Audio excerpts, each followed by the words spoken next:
আমরা একটা গুরুত্বপূর্ণ মিটিংয়ে ছিলাম, কেন্দ্রীয় অফিসে মিটিংয়ে থাকা অবস্থায় খবরটা আমরা পেয়েছি। পাওয়ার পরে আমরা আমাদের মিটিং তৎক্ষণাৎ শেষ করে এখানে চলে এসেছি। এখানে এসে যেটা বুঝতে পারলাম যে এ পর্যন্ত এই আধুনিক মেডিকেল কলেজে কম বেশি 100-র মতো ছাত্রছাত্রী এবং শিক্ষক কর্মচারী আনা হয়েছে। এর মধ্যে অল্প কয়েকজন এখানে আছেন, বাকি সবাইকে বার্ন ইউনিটে পাঠিয়ে দেওয়া হয়েছে। উপস্থিত ডাক্তার যারা, তারা আমাদেরকে অবহিত করেছেন যে এর মধ্যে 30 জনের অধিক তাদের শরীরে 80 থেকে 100% বার্ন হয়ে গেছে।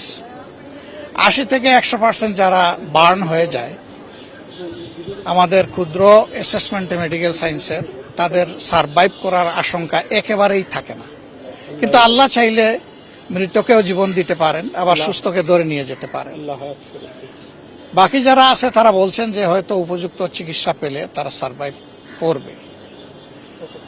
আমরা প্রথমত আল্লাহর দরবারে দোয়া করছি যে আমাদের একটা ছেলে মেয়েও যেন এই অবস্থায় দুনিয়া থেকে বিদায় না নেয়, আল্লাহ যেন সবাইকে হায়াত ফিরিয়ে দেন।